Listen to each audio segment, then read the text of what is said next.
Hello everybody and welcome to the Pretty Good Gaming Podcast, episode number 81. Hello, croeso I podcast rhif 81. My name is Mr. Gareth Evans. Joining me today is Mr. Henry. I've been on holiday and now I'm back and refreshed for another lockdown Cooper. Yep, and it's basically the same situation as was before. It's not a new year, new me situation. It's just we're going to lock down to Electric Boogaloo, Too Fast 2, Lockdown, whatever, all of the sequels. The Lockdown Part 2. Lockdown Part 2 happens today for you, right? So I think you went on the holiday at the right time. Mm-hmm. So that was nice.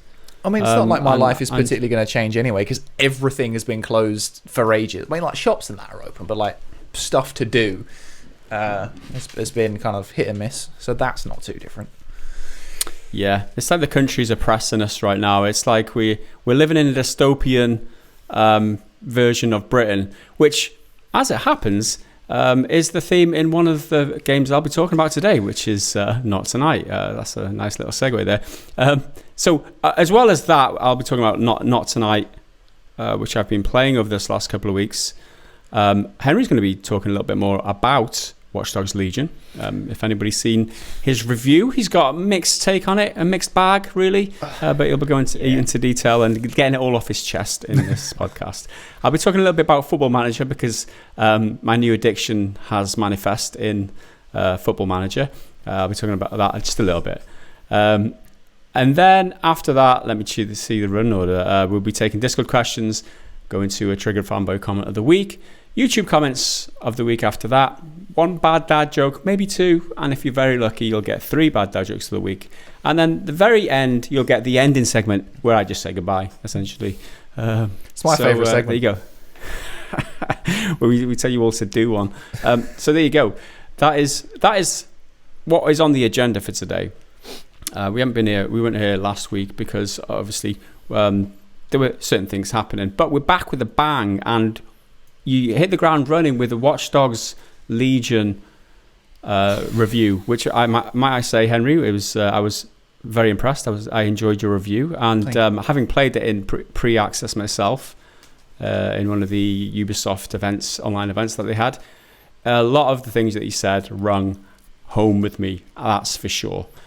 So your review was kind of mixed. Let's say that there was a lot of bad things, and one things that I noted straight off the bat was all the fucking Cockney effing and blinding dreadful. All over the fucking place. I mean, maybe it's because I'm English and I've been exposed to that sort of dialogue and accents and whatnot a fair bit in my life, especially from coming from the south and from Essex. So I've been to London quite a lot, and there's kind of a similar pool of accents, not exactly the same, but similar. So maybe that's why I'm more critical of it and more sensitive to it, because I know when it's bullshit and I know when it's not right. Everyone sounds like they're doing a voice. No one actually speaks the way they speak in this one. Now there was one point where like you recruit someone, because the whole mechanic of Watch Dogs Legion is it's an open worldy Ubisoft-y type thing, but you can recruit any NPC you see in the world, you do a little mission for them, then they join your little team and you get a few different like unique abilities for them, basically. So I went to recruit one, and she was like, "Oh mate, yeah, I'm gassed. Let's take out Albion or whatever." I'm like, "No, that what?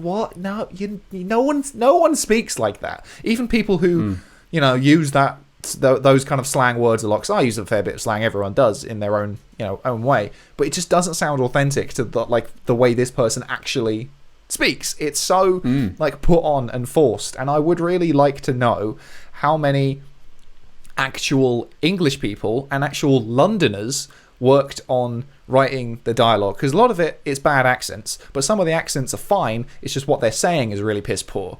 So the actual writing itself.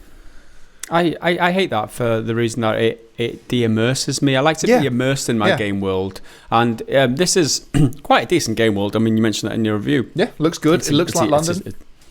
And for me to be immersed in a game or a movie or a TV show or whatever, I have to be invested in the characters, and I have to believe them. Yeah. Right. And when they're talking like that, it's like, in what world is this person real? In zero worlds, this person is real. I can't believe it. How can I engage and immerse myself in this game now. Now I know that this is just a caricature. It's just like overblown version of somebody, and it's just not. Well, it just doesn't hit home with me. Some of them are like really stereotyped, so they sound really awful, but others are kind of awkwardly so far from a stereotype that it doesn't make sense. So I was talking to a politician in the game because I think they had an ability to earn more money or something like that, which is certainly to do with some taxi things, I would say.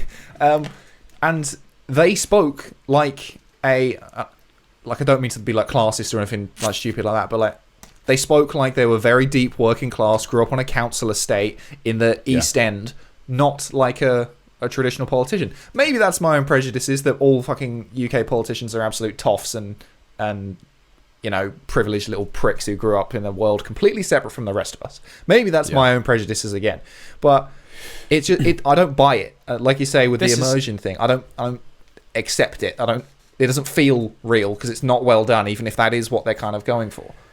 Is this a symptom of the ambition for this, right? Because play as anyone, be anybody sounds awesome, right? But to pull that off technically, they've had to pre-record loads of people's different voices, or one person doing loads of different accents, or the same accent but in just in a different way, and bending the pitch just a little bit, bending the pitch of the same recording just a little bit, and then on the fly as you're playing, whatever voice gets attributed to whatever character, and these obviously in that instance then it mismatches, right? You've got a working class voice on a probably usually a very posh looking person or a very higher class person.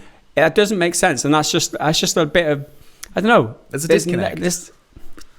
Entirely, that's it. It's just they're trying to pull this off, but they've got to pay attention to those details, right?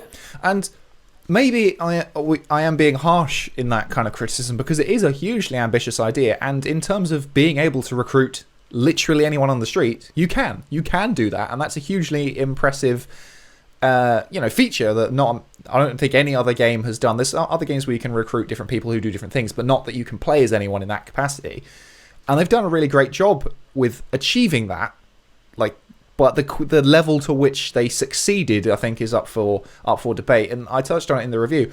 I imagine in the future, with a bit more processing power and higher grade machines on the next gen and whatnot, they could probably do something really, really good with this baseline. And because it's Ubisoft, they're probably just going to take this feature and hoof it in the next Ghost Recon or the next Rainbow Six Siege, and it could be really cool. But right now, it's not there, and I seriously think there are so many performance issues that I had on my regular PS4, not the Pro or anything, just the normal one, that are just unacceptable. It crashed seven times. I cannot stress that enough. I was putting it in the Discord as I was writing. I was like, oh, this Watch Dogs review is going to be fun. It's crashed like 4 times. And nope, 5, 6, I kept reading, and you kept updating us with how many times it was crashing. It's appalling. And that it's quite a simple, just, it's crashed, start it up again. It wasn't like it bricking my system or completely, crashing the whole thing. So I just started it up again, but there's a fat loading screen right at the beginning, which I was meant to mention in the review, but I completely forgot. That takes ages to get through. Loading screens in general, they're not too bad, but because you're meant to be changing between characters quite regularly to get different bonuses, at least you're supposed to, there's the loading screen every time there, and that's just a little extra kind of barrier, which is understandable because they've got to do there's a lot of stuff to load. Yeah.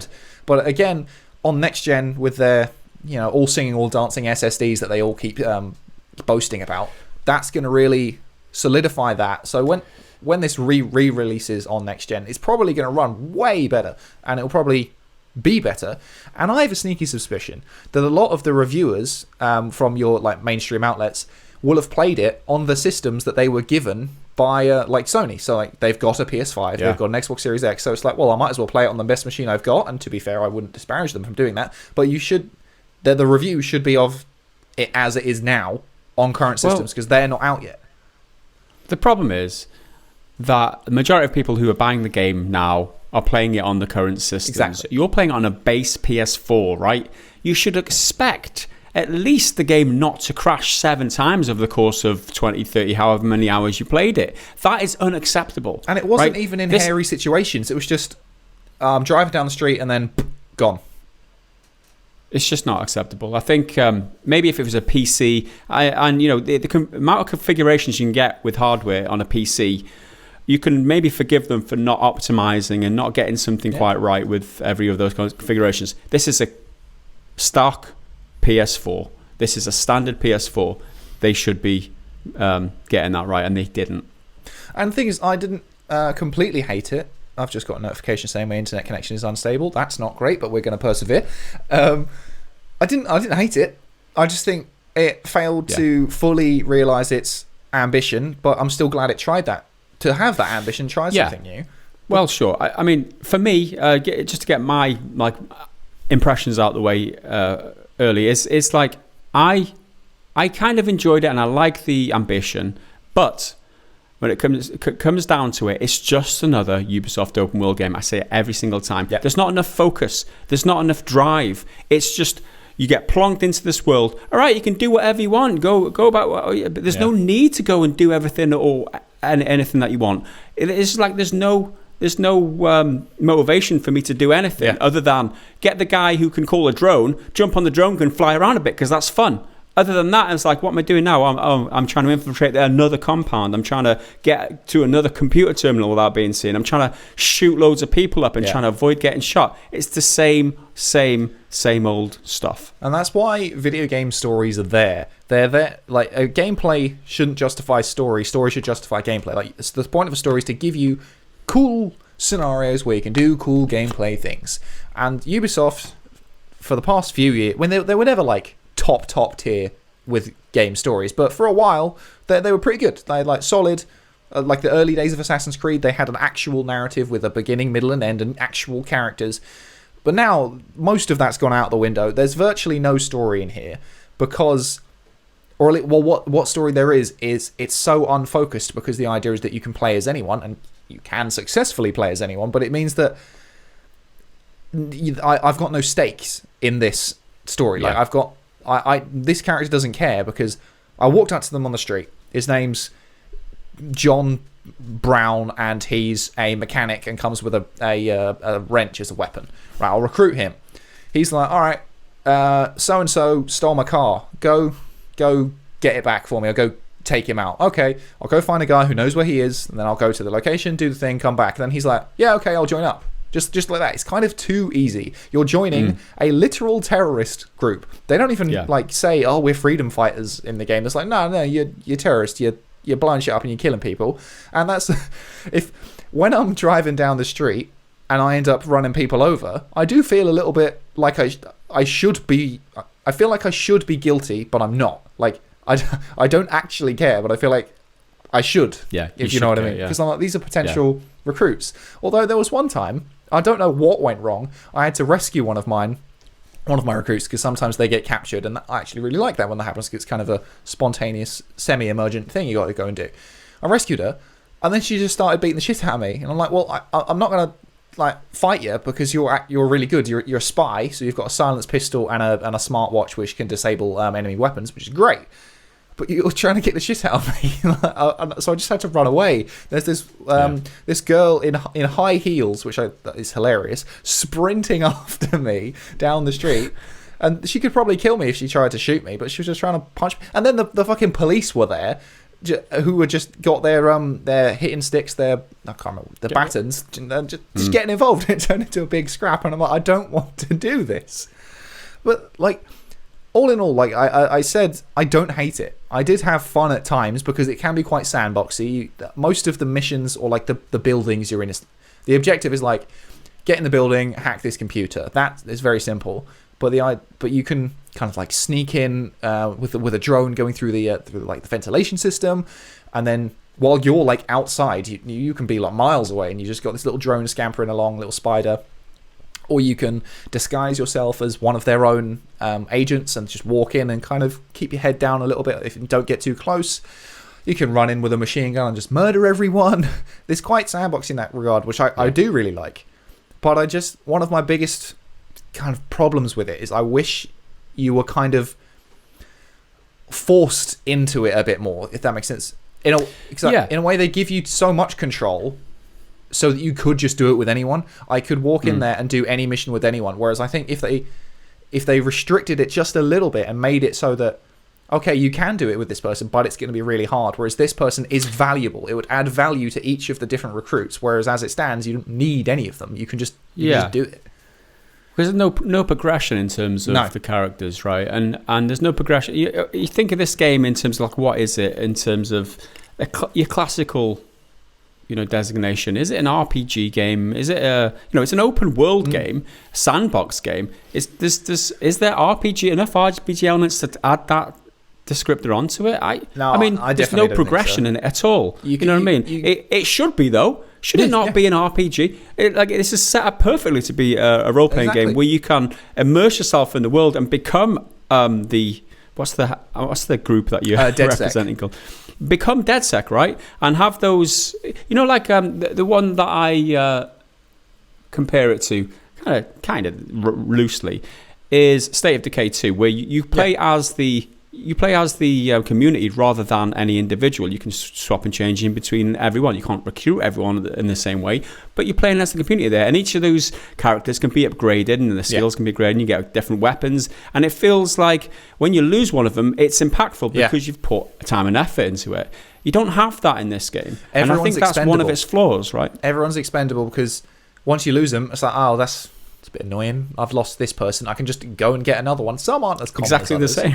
same. Spies aren't that common, but by the end, I had like 3.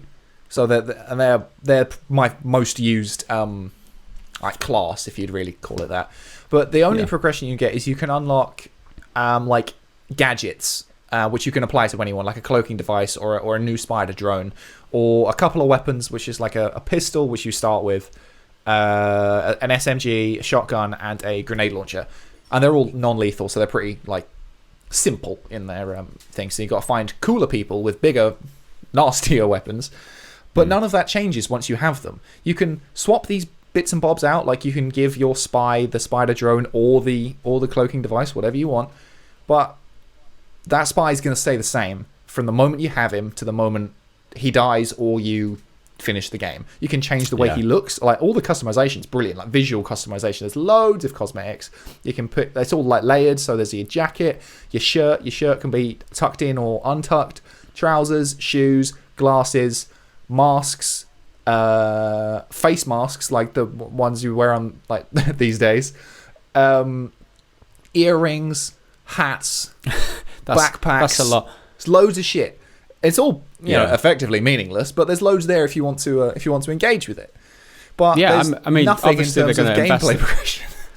Exactly, they invest a load of time and effort generating that content because they can monetize it, right? Yeah. But when it comes to gameplay, don't think about gameplay. What makes a fun gameplay loop and what makes a compelling reason to play or motivation for the player? They haven't put any thought into that at all, it seems. And I think, again, maybe I'm being harsh, but because maybe they've pushed so hard with all of these recruits and having such a populated city that maybe they couldn't go that step further. But I'm pretty sure I saw it somewhere, but then I couldn't find it when I was trying to look up, that they were planning to have some kind of character-to-character upgrade system, which would have really taken it up a notch. Because the spy is the one I use the most, so this is why he's a regular example. If I could start with him with just a basic setup, the silenced pistol and the watch.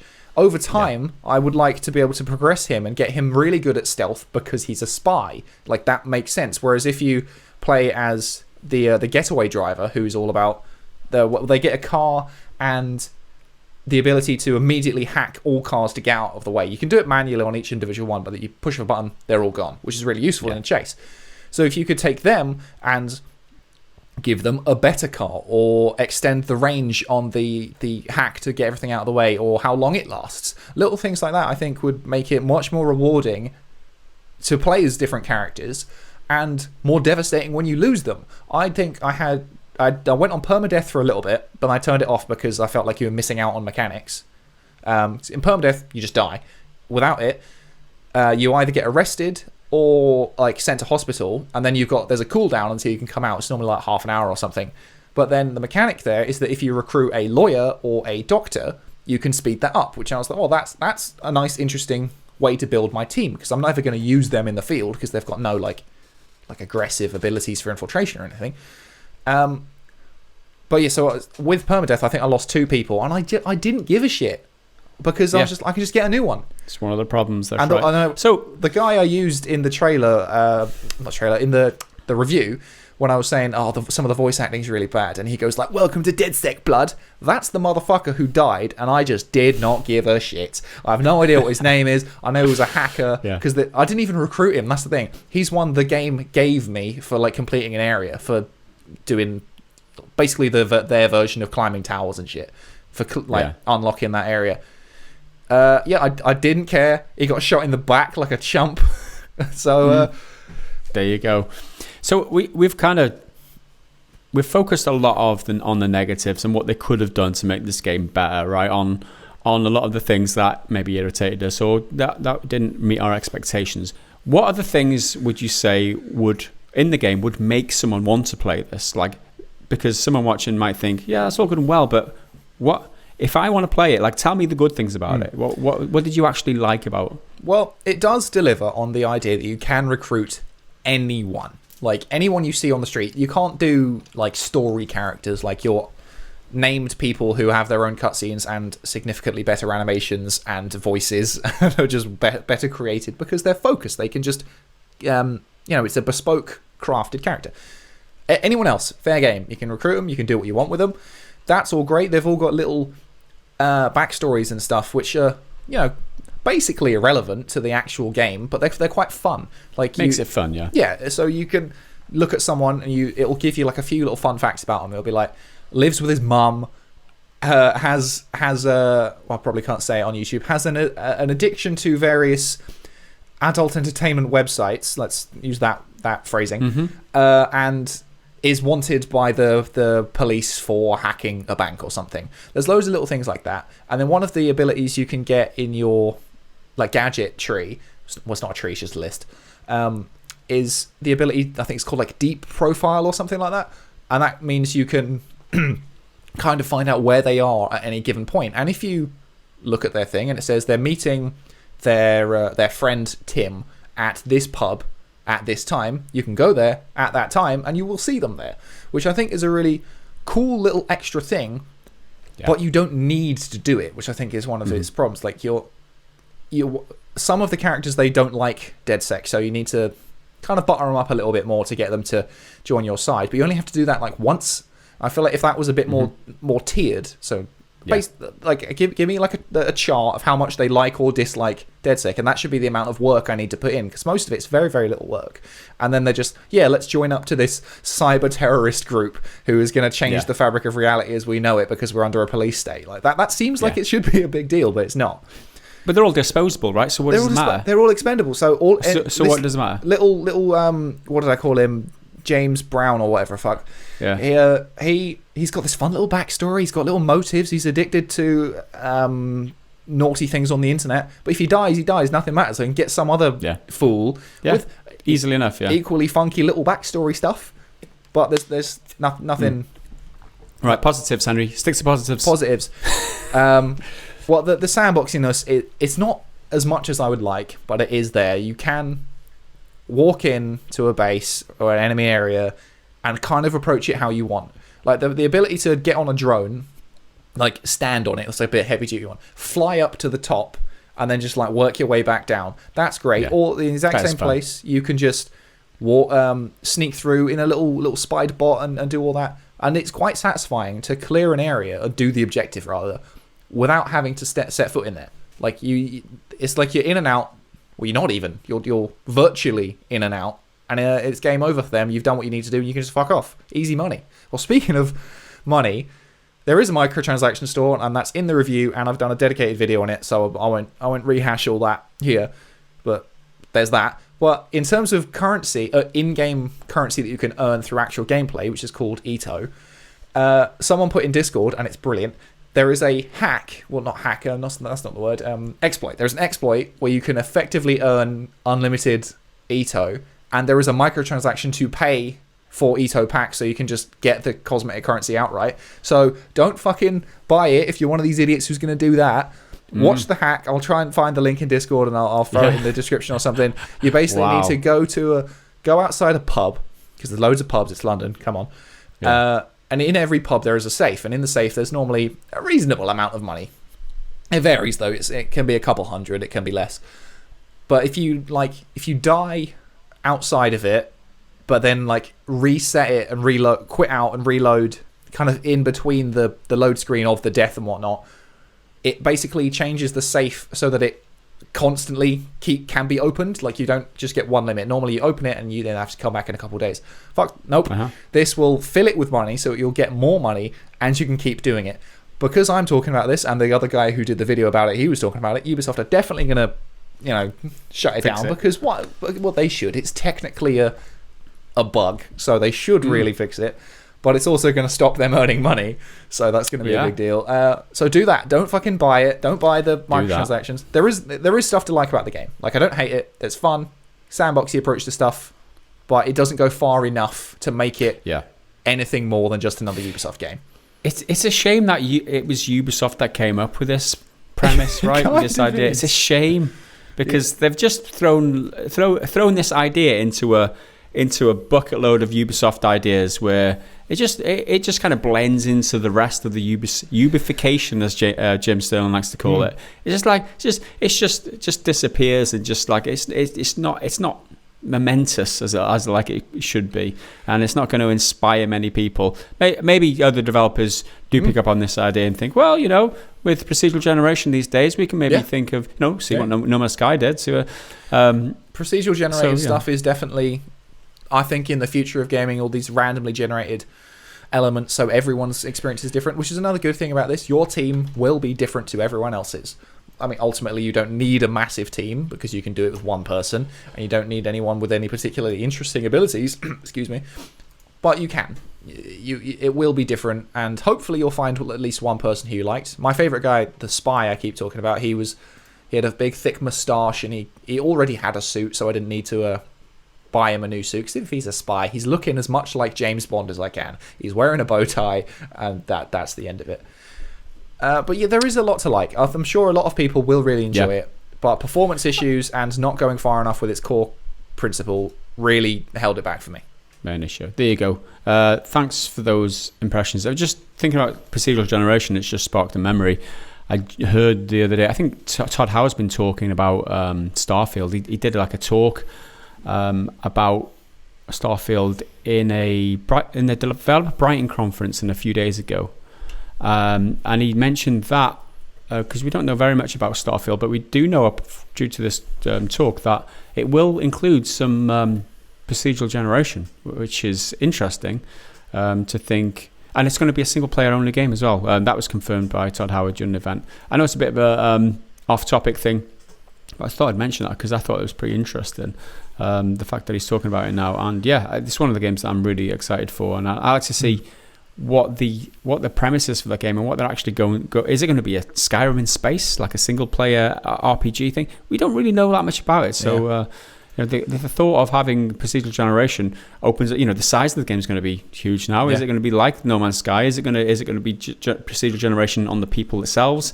Is that going to be janky like it is in Watch Dogs Legion? A lot of questions now about Starfield, but I'm interested. I really am. Definitely. We'll see how they go. Yeah, definitely going to keep my eye on Starfield, but it is a long-ass way away. That's not coming for a long time, and they keep saying that as well. Like, they have been quite straight up being like, say that too. Don't expect it for a long time. Elder Scrolls 6 is coming first, and even that's donkeys away. Oh, no, Elder Scrolls is coming after. Is it? I thought... Oh, but there you go. Yeah, Starfield's. I think Starfield's the next one. Oh, okay. And then Elder Scrolls is after that. But he did say in the talk that it's still a long way off them even like showing the game off. So yeah, it could be 2-3 years maybe. Shouldn't have fucking announced it. It's funny because they did announce it because of all the leaks going to Kotaku and Jason Schreier at the time, because they blew the Fallout 4 before it was like released about the plot and all that, and they were just scared about details being leaked from inside, so that's why they announced them. They shot themselves in the foot, really, haven't they? Jason Schreier's not Kotaku anymore. with the leaks and that, they had a trailer ready to go. I mean, it's not a very flashy trailer, and I've spoken many times about how much I hate it. It's awful. But they the panoramic shot of the landscape and the logo coming up. They probably could have knocked that up fairly quickly, or just paid some VFX artist a bunch to do it in a couple of hours to crunch really hard to get it done. There you go. So let's move on to our next topic, which is my latest obsession. So I moved on from what was I obsessed with recently? many games. I think it was Hades, right? And so I played Not Tonight on the Switch recently, last week, which I'm going to talk about in just a minute. But after that, I picked up Football Manager on my mobile phone, and from my experience playing football manager games, I played Championship Manager about 20 years ago for a good while. So my experience is a bit limited over the last 2 decades, let's say. So I picked it up on my mobile and I was like, I'm kind of getting into this. And I did some research. There's 3 different versions of this game, Football Manager. There's Football Manager Mobile, Football Manager Touch, which comes on the Switch, and it's like a scaled down version of the main game. And then it's obviously the main game. So there's 3 different versions of the Football Manager game. I thought, well, if this is pretty good, I'll try it on my Switch. So I downloaded the Touch version for my Switch, and I was having a decent time at that. And then I realised that the full fat version of the game was available on Game Pass. So when I got home, I was like, well, I'll try it on all 3 different platforms. And yeah, just a brief outline of my experiences. I played as a Notts County, which was a team outside of the like 4th division, so they're in like the Vanderarm, I can't even name it. They're in a really bottom league. So I did the first season on my Android, and I just about missed promotion. So I was like, I'll see what. So I got on my Switch. It was funny. I started as Notts County again. I was playing 26 games in. Well, actually 8 games in. I was top of the league, coasting. Like 7 wins, 1 draw. I was like laughing. This game's easy, piece of piss. Went on an excruciatingly bad run. 28 games in, I was sacked because I didn't win another game. And so I was out on my arse as Notts County manager. So I tried it again the 3rd season. I started on a PC, and I'm doing all right now. I'm actually trying to. I think I'm top of the league after like 8 or 9 games. I'm doing pretty well. In terms of the game and how it differs from my past experience, Championship Manager isn't around anymore. This is Sega and Sports Interactive generating and publishing this game now. It's a total different company, but they've done a good job. Like if you consider, especially I'm talking about the main game now, not the touch versions, because I realised that the best version has to be on the PC. When you're sat in like this full management suite in terms of like you've got everything. You've got like the player development, like the youth team. You've got the backroom staff, which you can. There's just so many different things that you can manage, and you can assign all different responsibilities to your backroom staff if you can't be asked with that. Like things like getting interviews prior to games and stuff. If you can't be asked with that, get them assistant manager to do it. But there's like 30 or 40, maybe even 50 different responsibilities, maybe more than that you can just take on yourself and do it all. Or you can just like delegate loads of things, and it's just like the sheer depth of this game now compared to what I'm used to. It really appealed to me, and I just love it because you're role playing as a manager of a football team now, and you really feel in some ways like you are the manager. Like you sat there and you're negotiating contracts, and you're talking with individual people, having conversations with them, telling them they're doing shit in training, they need to perk their ideas up. You're trying to give them a decent team talk at half time during the game, and they see the morale being affected. It's I don't know, it's exciting. I'm not going to talk too much about it, although I have done already. But Football Manager 2021, I'm talking about Football Manager 20, which I've been playing. The next one is coming out next week in early access, and then 2 or 3 weeks after that is for the main release. So I'm definitely going to be looking to get into that. So let me know down in the comments if you've got a lot of experience with the Football Manager game. I'm still getting used to how the tactics work with the player roles, and then because there's so much in depth these days compared to how it used to be. I'm still getting used to it. So yeah, I'd like to know if anybody else is Well, that's my my phone that should be on silent. Yeah. So let us know down in the comments if anybody has a lot of experience with this franchise, because I'm way out of date with it. But I'm still enjoying it, and I'm looking forward to the new one. Hopefully, apparently they are upgrading the match day engine in the new one. And one of the main bugbears with this current game is that watching your game is the main experience, right? As a manager, watching your game, seeing your players run around on the field and seeing what they're doing right and what they're doing wrong, and then adjusting your tactics mid-game to try and combat what the opponent's doing and try and emphasize and try and win, do what your players are doing well and emphasize that. That's one of the main attractions to the game. But it all depends on how well the match engine works, right? So if the players are running around all clunkily and they don't react for like 2.5 a second after a ball gets played past them, or they're just not closing down, or they're just not acting like they normally would do in real life, that really takes it out of the experience, because you need your players to react and behave in a way which is reasonable and should be expected. So hopefully the new engine comes out with the new game. Apparently all your players on the pitch will make decisions every quarter of a second or half a second now, which should kind of speed up their thinking process and make them react a little faster, which should obviously give you a better game and a better time as man managing during the game. So that should be cool. And that is it. That is my new obsession. I've played maybe 30 hours across all these games over the last week. That is the limit of my session. Jesus. Like I said, I've done almost 3 seasons, and it takes a lot of time to do a season. I did the first season on my mobile, the second season on my Switch where I got sacked. But did I? Yeah, where I got sacked. 26 games in, I actually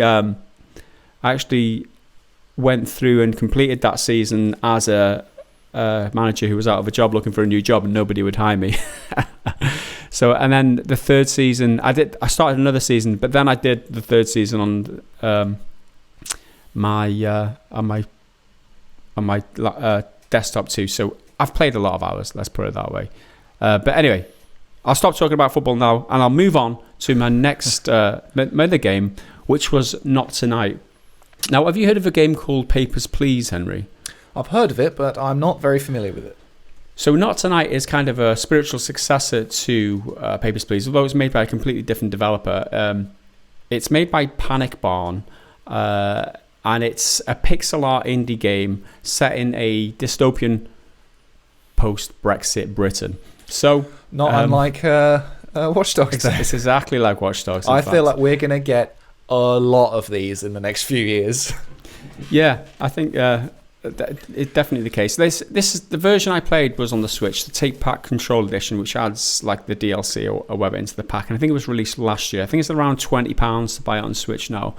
If you're in the UK, $25 in the US, somewhere around there, depending on whether you catch it on a sale or what.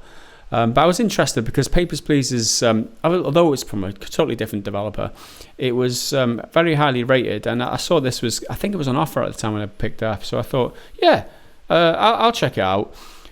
So you take the role of a player character. Although you were born and raised in the UK, you're classed as an immigrant because one of your parents was actually an immigrant. So that's the extent of how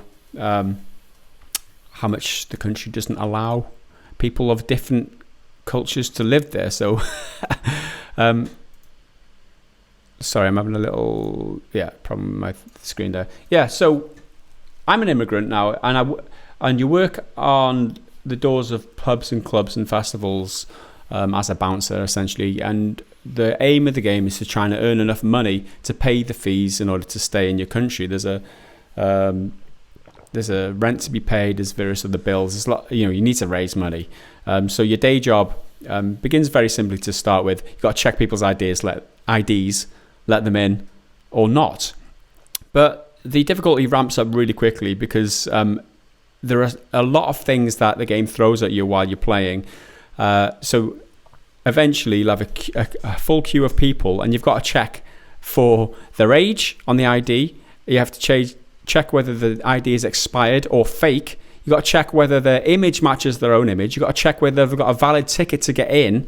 whether it's the right day, whether it's been stamped. You've got to check whether their name is maybe on the guest list or not. And some people can get let in using the secret password, and they're very impatient too. So there's 3 different queues, 2 different queues, and then there's like a VIP person might show up, and he waits like 5 seconds, and he pisses off. So you've got to be on the ball. Like you've got to move it from one queue to the next queue. It difficulty ramps up really quickly. The aim of the game obviously is to raise enough money so they don't throw you out the country. But to begin, you don't get paid much at all. But then you do start earning significantly more money once you level up as a bouncer, get better jobs. But then when you're earning enough money, you've eventually got to balance out your outgoings, paying household bills every week, and also keeping yourself alive by not working yourself to death. So you can avoid not working yourself to death by purchasing upgrades to your house, like you can buy a better bed or a bigger fridge, which keeps you rested and better fed. And that will increase your health. If your health dips too low or goes to 0, you die essentially. If you work too long, every night you work in a row has an impact on your health. And the better sleep you get, the more food you get, the more health you get. So that helps. You're also not trying not to fail at your job. So if you let too many people in that are underage or have fake IDs or whatever, it can have an impact on your income. There might be a limit of like 4 people you can make a mistake with, and then it's like, right, that's it, I'm closing the bar early. You failed, and then you don't earn money for that night. You get fined, and also you get an impact on your social credit, your social score. So that's on a scale of 1 to 100. So if you fail in the evening, you go down like maybe -20 on that score. You get to 0, you get axed, you get thrown out the country. So it can be a tricky balance, and I think that's like what the main. To take in. It is a lot. That's where the main gameplay loop comes from, right? It's not just about checking people's IDs. It's about trying to survive, stay in the country by balancing out the amount of work that you do versus the amount of money that you spend on various different things, trying to keep yourself alive, trying to keep yourself in the good books of the authorities. And also, and to balance that out, also, you can sell drugs on the side, right? So the people coming into the queue, you're like, I'm not making enough money. I can sell these guys some drugs because you can tell by various indications on them, like they've got bubbles coming out the head, or they're wearing a cheese hat. They want a certain drug, or like a cheese. The ones with the cheese hats want the drug, want the cheese drugs. The one with the bubbles coming out the head want the other type of drugs, or whatever. So if you get that wrong, you get your social credit goes down. The more drugs you sell, your social credit goes down. So you can earn more money. You take bribes as well. So if an underage person comes up, it's like, you're too young. They can throw you back for like 40 quid, 50 quid, whatever. Just let me in, will you? So yeah, you can let them in because you know that, I can let 3 people in before I get any repercussions. So if I let this guy in and get some extra money, again, it impacts your social credit though. And eventually you can just get to a point where your health is so low, you need to work. But your social credit's too low that you can't take a night off to replenish your health. And so it's like, shit, I shouldn't have sold all them drugs. My social credit should be higher. I should have saved some money. So it's that balancing act. And I think that's where the core gameplay loop comes from. And that's where people will enjoy this because it is fun in a lot of ways. The plot's quite good. There's an underlying plot where you're trying to help these these terrorists or these people who are trying to fight against the government to try and free themselves because they're all like immigrants. So you can choose whether to help them or not, and that's quite good because there's an underlying narrative to that. The progression's decent as well. You can use your money to buy a new set of clothes. If you've got a full set, you can get certain perks for when you're working. For example, you can move faster from queue to queue, in which time is of the essence when you're letting people into a club. You've got to hit a quota of maybe 20 people to get in the club that night, and they all take their time getting their bloody IDs out, and then if they turn them away, they might have something to say, and it's like, just hurry up, well, you've got to get like 10 more people in or I'll get sacked. So moving from one queue to the next is great. Another perk you can get from a new set of clothes is you earn more money from bribes and selling drugs, which is the one that I chose. That's quite good. There's also progression in terms of your bouncer rating. So you get scored every night that you work. You might get a C+, and you might get like 200 bouncer points. As soon as you get to like upgrade to bounce to level 2 or level 3. You get like a better list on like a guest list, for example, and it might be ordered in alphabetical order this time, so it's quicker to find the name that you're looking for on the guest list. So again, the better you do, the more improvements you can have, and a little bit of progression in it that way. So it keeps you connected to the gameplay. So I enjoyed this game. I haven't finished it because it kind of got too grindy, and this is where I kind of sum this whole thing up. It can be grindy and it can be repetitive, and it's fun to a certain extent. It does start slow, but when you start spinning all these plates and you've got like every person you've got to check maybe 5 or 6 things, it can be quite stressful, right? And this is the main problem of the game. If you're trying to hit your nightly quota of entrants within a time limit, and then you get 4 people in a row with like fake IDs or they're from the wrong country or whatever, it's pretty frustrating. So if you're working an evening shift on the doors of a nightclub, which you need to be focused by in this game, you need to be switched on. You need to check like 5 different dates and times and on like tickets and stamps and colours on the ID. If you're not switched on and you make mistakes, you might be faced with deportation, and you might fail the game. It's not exactly the best way to relax after a long, hard day's work, doing another hard day's work. Yeah. You see what I'm saying? So it's not the most relaxing game at all, but it can be fun. It can be a lot of fun. It's quite quirky. It looks nice. The music's pretty good. In terms of a pixel art independent game, I would recommend it to people who are interested in the gameplay mechanics, but I don't think it's anything special for people who aren't quite into this. Right? It's not going to be a fun, relaxing, joyful time. It's going to be a if you're the kind of person who wants to who wants to set yourself a challenge and wants to be focused on because it is quite difficult, then it's going to appeal to you. Otherwise, maybe give it a miss. And this review is sponsored by all those people who say you don't ever talk about all the independent games anymore. You only talk about AAA games. Well, then stuff you. I've just done one and see how many views this one gets us. Not many, probably. Like 2 weeks in a row gushing about Hades.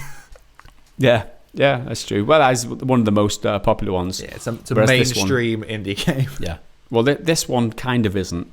It's been out quite a while too. I was talking about these indie games on Switch. I don't know where people get this from that we don't talk about the.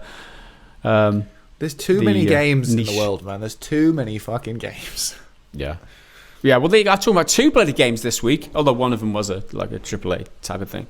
There you go. You get 3 for the price of 1 this week. And that is my verdict on Not Tonight, Take Back Control Edition. Somehow you managed to make bouncer sim or security guard sim sound kind of interesting. Like I wasn't really there with you at the beginning. It's like, oh, you're like a bouncer. I'm like, well, how compelling can that really be? But you drove a good sale. There's a lot of good gameplay in there, right? They know how to keep the gameplay interesting, because it's not just about earning money, staying in the country. It's about balancing and making decisions based on how you want to develop your character. If you want to invest in your home to make your life easier, or if you want to invest in your clothes to make your job easier, and there's a lot to this game outside of just checking. That the main gameplay, the main earning money part of it is, you've got to check people's IDs and got to check that they've got this and that and whatever. That's part of it, but it's not the whole gameplay loop. There's a lot more to it, and that's what makes it interesting. That's what gives it fun. Not enough fun to keep me playing till the end, because I played maybe 10 hours plus, and I don't know, it wasn't relaxing for me. And then Football Manager came along. I started playing Football Manager, and then I got addicted. I was like, not tonight. Well, they're 2 very I don't really know what you'd kind of describe them as. Well, they're both sort of sims in that you're looking after lots of stuff, lots of like both management sims really, in a way, like optimization and trying to maximize efficiency and that sort of thing. So you've definitely in that kind of kind of headspace at the moment. Yeah, well, it's the kind of game that appeals to me, right? I've always been like that. It doesn't matter about how a game looks and about the amount of things that you can do in a game. It matters about how a game plays and what experience it gives you. Yeah. A game like Ubisoft's Watch Dogs Legion, Ubisoft's anything, Watch Dogs Legion. Yeah, it's a very I don't know. It's aimed at a young or a late teen audience, I'd say, like someone who has got the edgy kind of sense of humor and just so desperate to be edgy. Yeah, and it's like it's not for me. Like it doesn't connect with me. I don't get this. I don't get these characters. I don't get the gameplay, but it looks good. It looks great. It's just like, and for someone saying to me, "Oh, how can you prefer to play Not Tonight versus Watch Dogs Legion?" It's like, obviously this game's better. Well, no, it's not. Obviously this game's better. It's catered towards somebody who's younger, somebody who's looking for a better looking game over a game with better. It's a popcorn mechanics. game. Like it's like your Transformers versus your a more serious film. Yeah, yeah. It's not a thinking man's game, that's for sure. And with that, those is our rounds up our impressions of games this week. And I guess we move on to the next section, which is the community section. So I do like to shout out and mention everyone who signs up to our Patreon, to support us on Patreon every single podcast. And without our Patreon supporters, we literally wouldn't be able to keep coming and keep spouting shit about these games. We could not do it without the patrons. So it's thanks to everybody on Patreon and supporters on YouTube memberships too.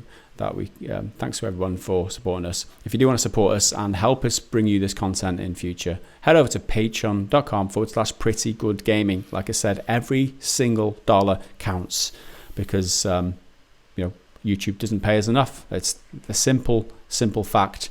And my thanks this week go to the 3 new signups. We've got Bruno the BRZY, Bruno the Breezy, who pledged $1. So thank you very much, sir. He says, "You guys make me laugh. Thanks." He sent us a message, and thank you very much, sir.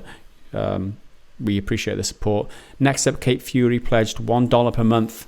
Appreciate that, son. Don't know why I called you son, but there you go. And lastly, Jay Nepos Gonzo donated $1, and he also sent us a message. "It's only $1, but I enjoy your content and your points of view. I wish it could be more. Thanks." Well, we appreciate every single dollar from anybody and everybody. So Jay, thank you very much, sir. Get another salute there. And with all that said, some of the perks that you can get if you do sign up: you can get early access to the podcast for 2 days, which is, it's worth the price of admission. You can get to ask us questions for the podcast every week. Again, well worth the price of admission. It's $1 for that. Awesome. And then on top of all that, you get access to the members only version placed in the Discord, which is like the bad dad jokes of the week. I mean, if anything isn't worth $1, it's bloody that. Anyway, we'll get into that later on. But talking of questions, we'll start this week with the Metal Shark quiz. And I haven't looked at this, so thank you, Metal Shark, as always, for providing the quiz. And a game of Who Wants to Be a Gaming Know-It-All, with Henry, our snazzy presenter, and Gaz, our first contender. Okay, you should read this. Okay, where are we? Wait, hold on. I think you've read it backwards, isn't it? Our snazzy presenter Gaz and our first contender Henry from Essex. Oh, square brackets. Wild applause. You're the snazzy presenter, so go get your sequined jacket and let's get to it. Wild applause. I assume everyone watching is providing this wild applause. I'll just have to imagine that. Yeah. So I think you're reading and I'm answering. So, I don't know how I read you as me, but or me as you. There you go. Yeah, I'm the presenter. You have 3 lifelines, Henry. You got a 50-50 Ask Gaz and a single Google search. This is it's taking it to a new level now. Taking it to a new level. Who wants to be a gaming know-it-all? It all makes sense now. And as this is a modern game, you do not lose all your progress if you get the answer wrong. 1 second.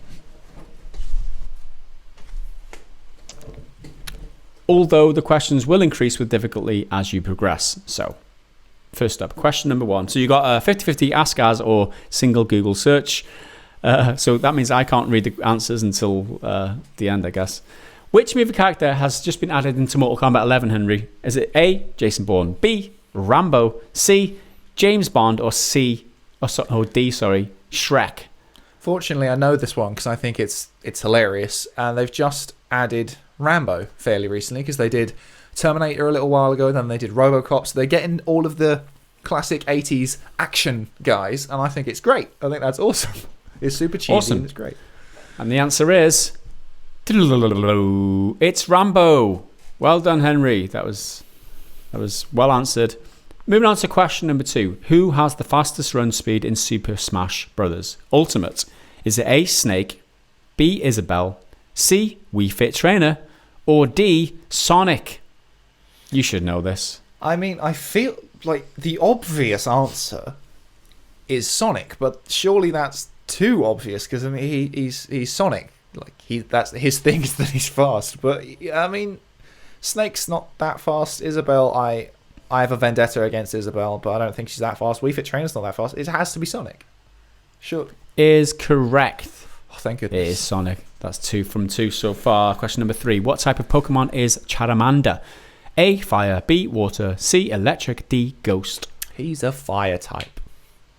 He's a fire is correct. That's 3 out of 3. That was pretty easy for you, eh?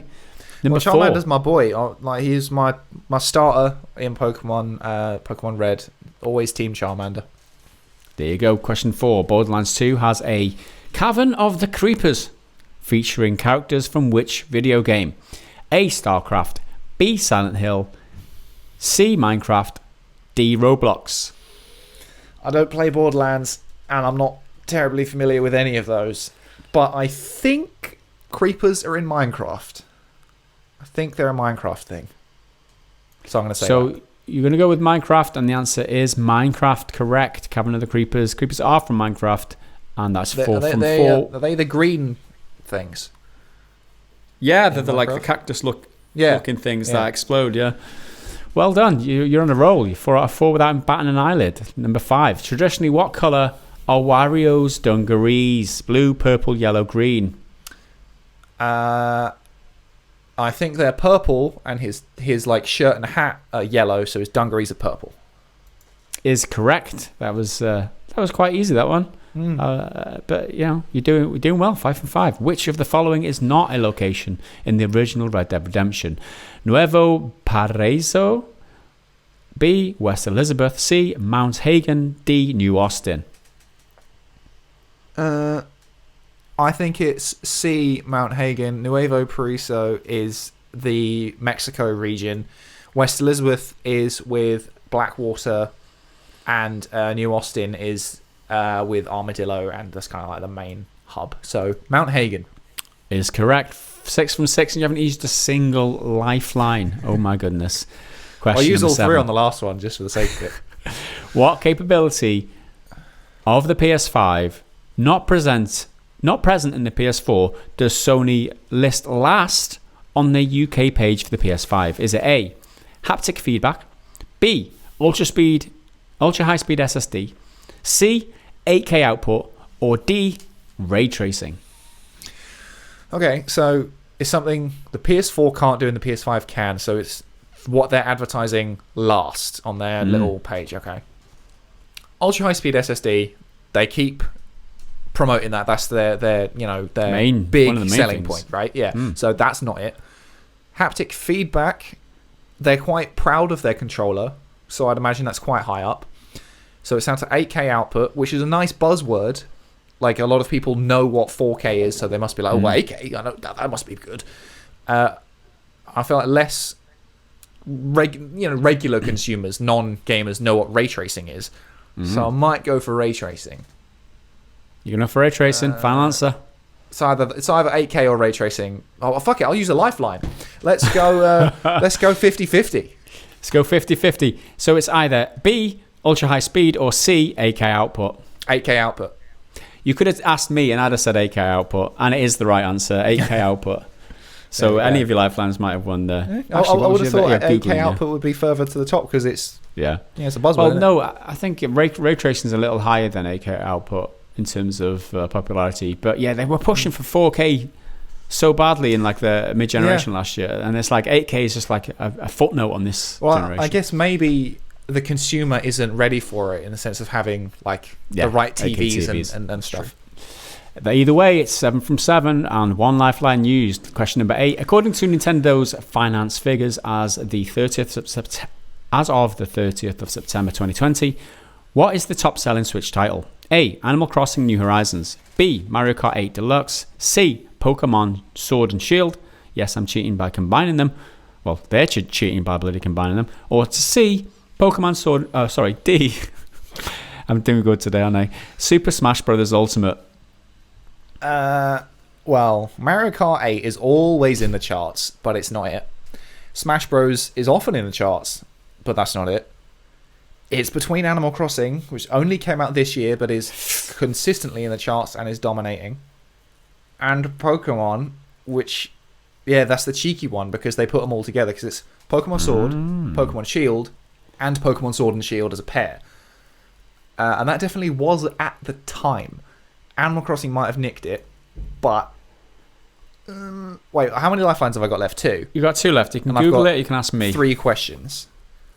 So if I ask you, do you just give me the answer because you can see the answer, or are you going to I can't see I can't see the answer, but I have clicked the 50-50.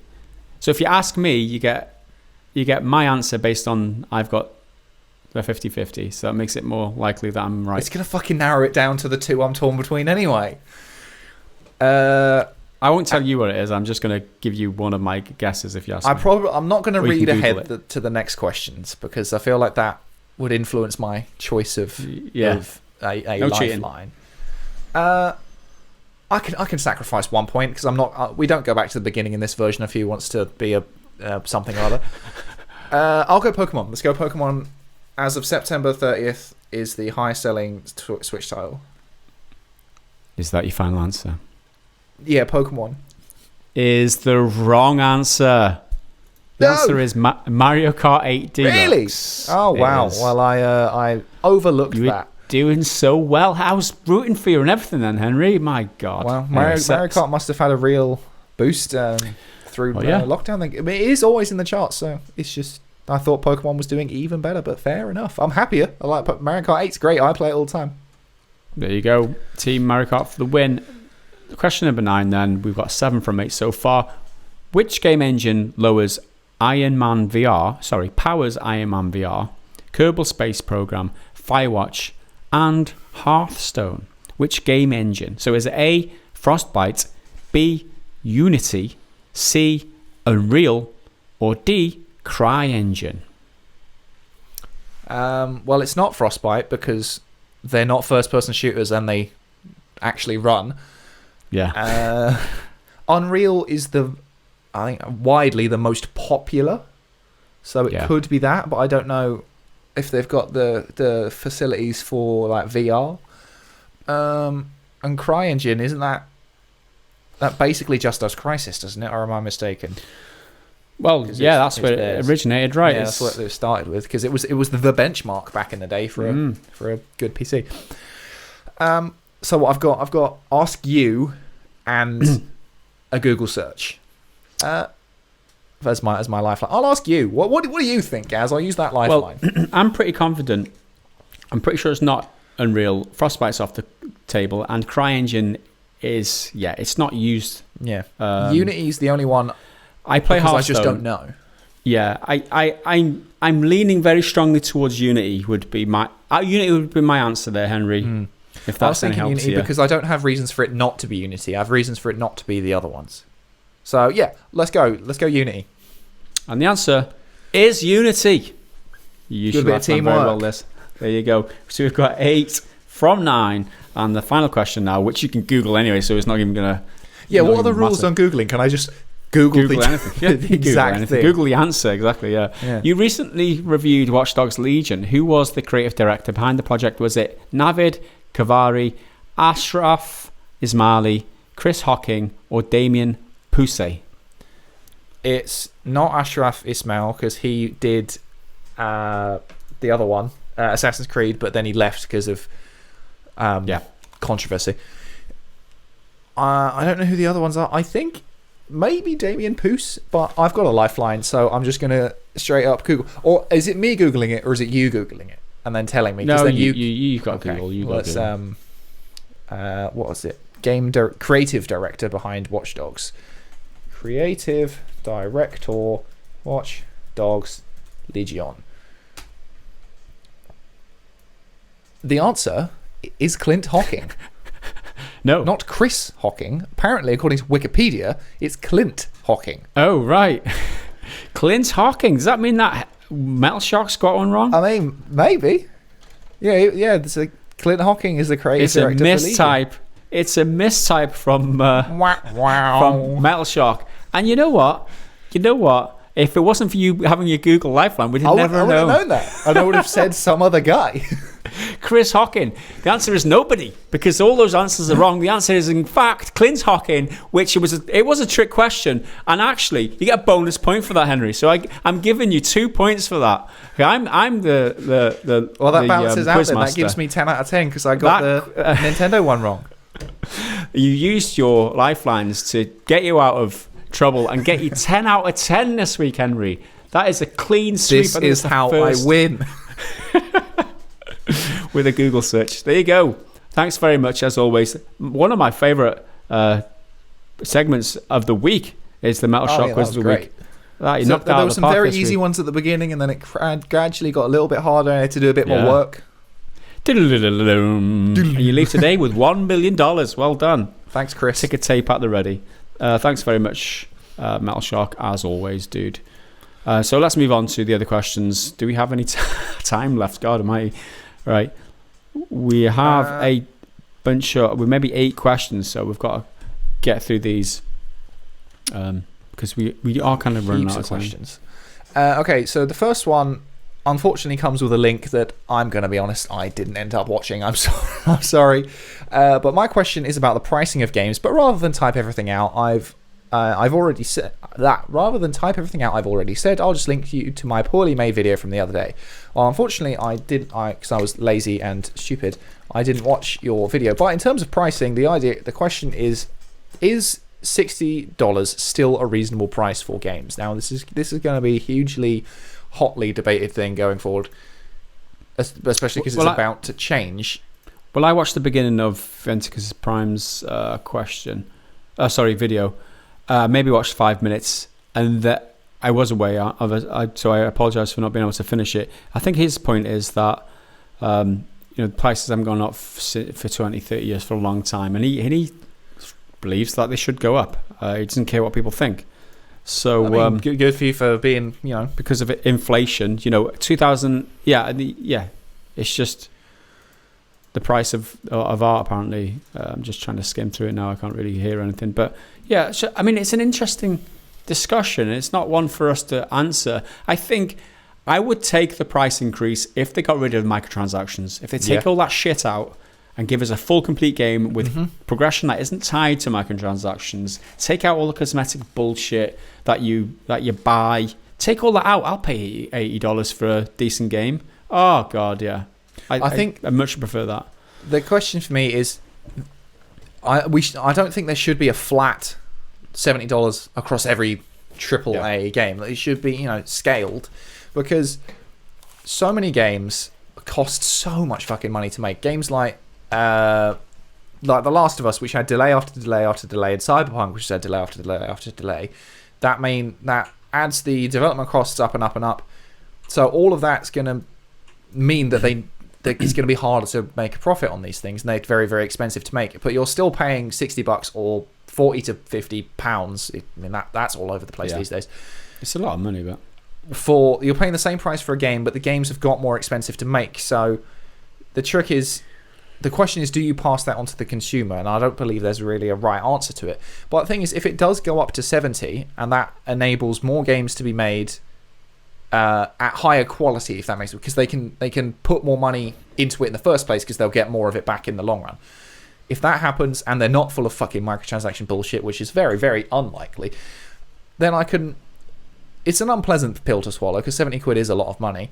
Yeah. But you'll have to do it. And the thing is, if the price does go up, realistically, your life doesn't actually change because you can just not buy it straight away. You can wait. Yeah. And you should wait. Yeah. You should really wait on games all the time. And I'm a bit of a hypocrite for saying that because I end up buying most games I'm into on day one anyway. But a lot of that is because of this job. I have to be on top of things. But yeah, like if it does go up, the easiest option for you to do is just wait. It might be a bit annoying. You won't be able to get there, on day one, but something you'll have to consider. I think ultimately it's always boils down to business. The markets always decide if whatever price point a product is placed at, if it's too much, they won't sell enough. If it's not enough, if it's cheap, they'll sell loads and miss out on profits. I have to contest the point that games are more expensive to make, but they're making shitloads more games than they selling shitloads more games than they used to. That's true. There's so much more money in games these days. It's not like these big corporations that make billions and billions of profits. Like, there's only a few of them that make that much, but millions. Let's say tens of millions of profits. There's loads of companies that make tens of millions of profits. They don't need, like, where's the extra money going? It's not going to redevelopment. Yeah. It's not going into the developers' wage packets. It's going into the investors' pockets and into the CEOs' pockets. That does not justify increase in games prices. It makes no sense at all. So you'd have to convince me to really to say this is what I mean by it should be on. You should be deciding your price on a studio to studio basis. Yeah, and then exactly. If your game is really, really, really, really, really expensive to make, and you do want to charge $70, even $80, that's your choice. And then, as you say, the market will decide. If people, the consumer, you and me and everyone, if you don't want to pay it, we won't pay it. And then they'll have to bring it down, and they'll have to adjust the way they develop games to make it more cost effective, because making games is so expensive, and a lot of them burn through money because they're like companies like BioWare with their BioWare Magic, when they say and CD Projekt's been accused of the exact same thing, of like pissing about in the pre-production stage, just kind of not wasting time, but not getting anything done, not laying down any actual like code and raw stuff to make the game. It's just all of that's burning money. So I feel like if you can figure out how to optimize that'll make things better. But the whole industry is due for a real big shake-up, and because it's gotten so big so bloody quickly, it's going to come hard and fast. And I don't really want to labour on this one too much. We've got loads of questions, but we do. I think it's a good question though. I think in terms of the industry's doing so well at where the price point is, right? Would the industry be doing so well if all the AAA games are priced at 80 quid?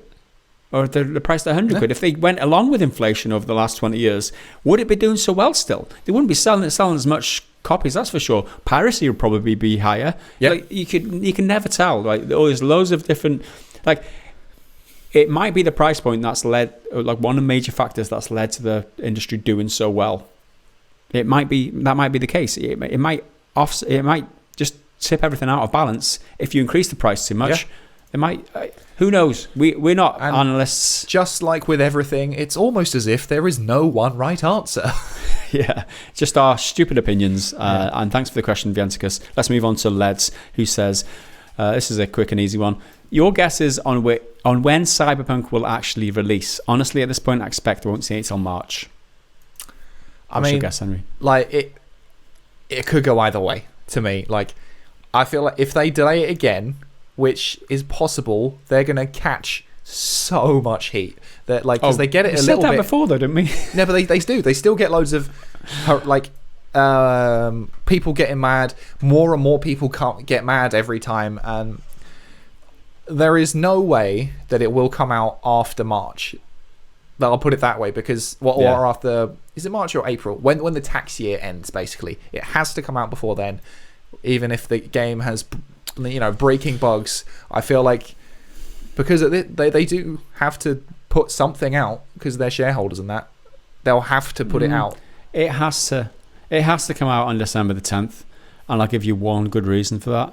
It's because December the 10th is my 40th birthday, and if anything could make me happy for turning into the next decade of my life, it will be being able to play Cyberpunk.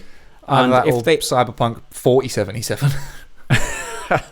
Yeah, my guess is definitely December the 10th, because otherwise I'm going to be a depressed 40-year-old.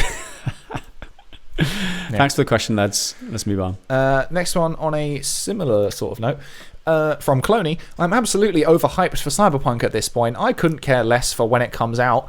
Deliberately didn't watch the Night City Wire. Watch Dogs I lost all hope for when UB Dumb announced DLC pre-release. That was the game, right? Or was it Vikings, Creed, not Assassins? And all the delays honestly made me lose track of what is due to come out and wasn't and what isn't, rather. So the question, what games are you still hyped for? Were you hyped for some games and have lost interest completely now, or are you just that certain that you're going to buy Cyberpunk that nothing can shake your resolve? Well, I am certain I'm going to buy Cyberpunk. Yeah. Even if it's awful and, glitchy, that's kind of the risk you have to take when you're doing this sort of stuff. The best example of a game I was hyped for that I'm really falling off on is the Vampire the Masquerade. I was really into that. It looked really great, and now all I'm seeing is problem after problem after problem, and I'm yet to see anything that gets me back on board. I mean, I hope it's good, but I'm kind of very, very skeptical. Another one in a very similar sort of situation is Dying Light 2. I love the first Dying Light. It was brilliant. It's true. But again, a lot of behind-the-scenes issues, a lot of developmental issues, and with them, there's a lot of he said, she said. So those are the two probably the best examples for me on games I'm falling off the hype train for. Yeah, I'm still kind of... I don't get hyped for games because I know that there's always a bittersweet experience with games for me these days. If I get too hyped, then it's the No Man's Sky effect for me. I'm sorry, I learnt my lesson. I never get hyped, overly hyped. So yeah, I'm excited for Cyberpunk and I want to play that, and I play it now. But I'd expect it not to be like I want it to be. I'd expect it to kind of be fun in more ways, but yeah, I don't get overhyped. I never do. I'm far too old for that now. And yeah, thanks for the question, Mr. Cloney99. Moving on to Venticus Prime's second question of the week. As I'm typing this, Steam is having its Halloween sale. Even disregarding the economic situation, I'm not inclined to purchase games. Do you find yourselves like me, avoiding purchasing games because the Steam DRM system requires updating, and it seems that the DRM system can be used to retro-write the games and installing post-purchase EULAs? To answer your question, since I'm the Steam boy here and Henry isn't yet, but might be soon, do you find yourselves like me avoiding purchasing games because the Steam DRM system requires updating and it seems like... No, I never get put off by Steam's DRM. It's just something I accept now. Can be used to retro-write their games and installing post-purchase EULAs. That's a lot of words that really can't wrap my head around right now. Felix is always great with the complicated questions. I mean, keep them coming. They're brilliant, but they can be... I don't want to deep dive into this too much, but no is the answer. I don't get put off by Steam's DRM or anything that Steam does. If I want to buy a game on Steam, I'll just buy it on Steam. So, yeah, that's a short answer. Okay, next up is Angry Hobbit. Hey guys, so I've obviously missed out on playing Cyberpunk for a week straight on my annual leave now. It's been moved back again. It's quite a controversial topic in a recent video. Looking towards AC Valhalla. I haven't enjoyed an AC game since Black Flag, between poor mechanics, loot boxes you have to buy, and little to no story. I've purchased Odyssey on sale months ago and quickly dismissed it because of piss poor mechanics, but picked up playing it again this weekend. Now, Henry, stop me if I'm wrong, but it actually seems to have a story to it. Anyway, back to Valhalla. Well, you're not entirely wrong. AC Odyssey does have a story. I just don't think it's a very good one, and I never finished the game. I got like 20 hours in, and I was just like... I just completely fell off and had no motivation to go back. Okay, anyway, back to Valhalla. I know you've already played it, Gaz, and I'm guessing Henry has the early release code too. What are your prospects on this game? Does it have some playable substance to it? Is it a good Viking game? Is there a damn story to it? And lastly, in capitals, will you do a review for the channel, please?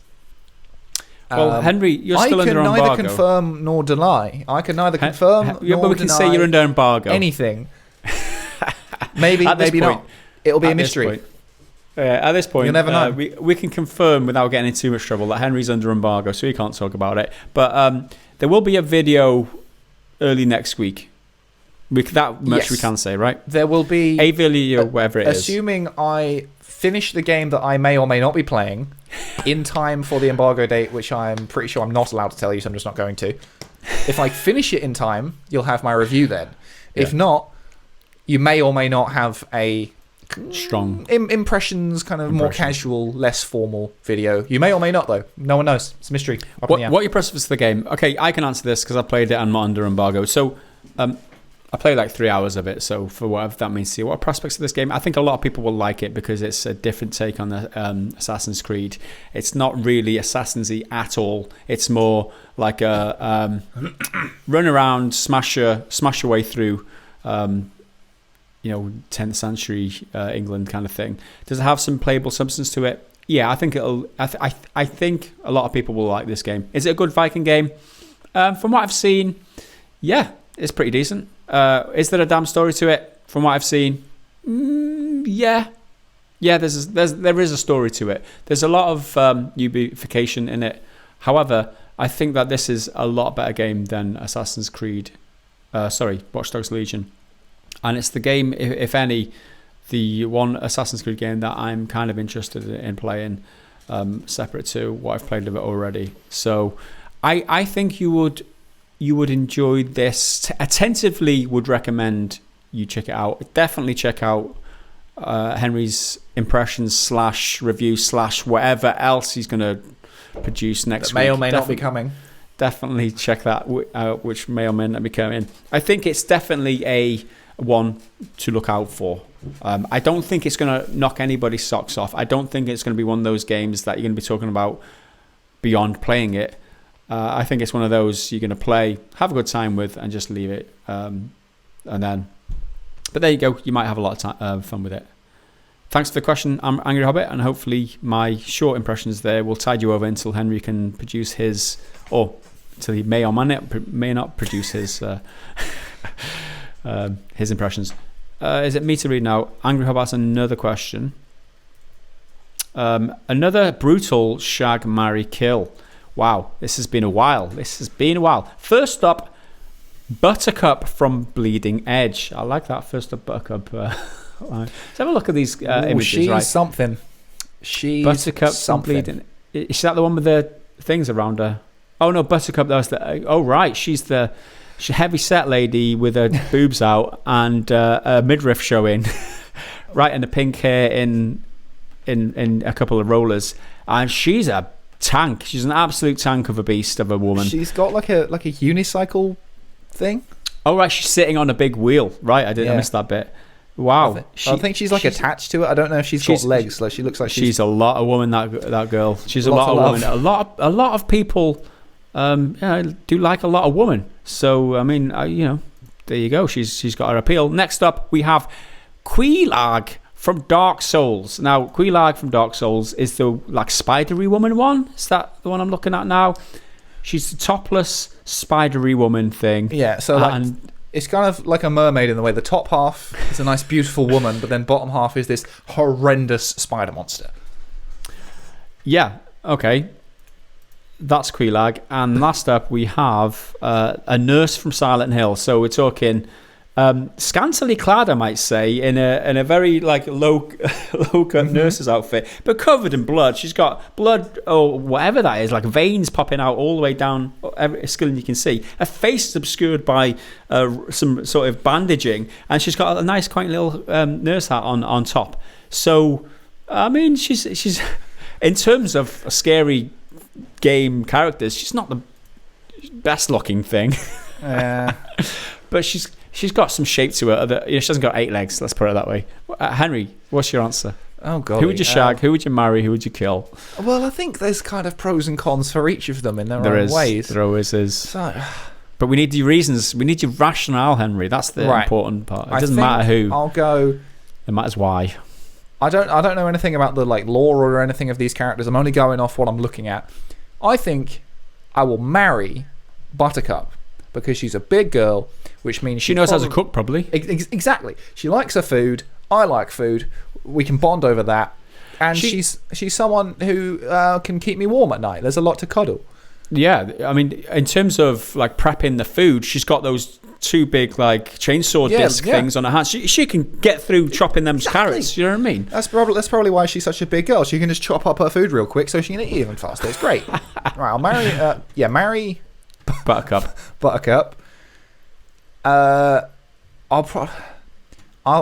you shag the spider with the tits out? I think I'm going to kill the spider on the reasoning, because it's like waist down is spider, so all of the important bits are on the spider side rather than the scantily clad lady side. So I don't really want to be going near that sort of business. And everyone loves the naughty nurse's outfit. She might be a bit gross, but we'll do it in the shower, clean her up a little bit, and I'll have a good shag with the Silent Hill nurse.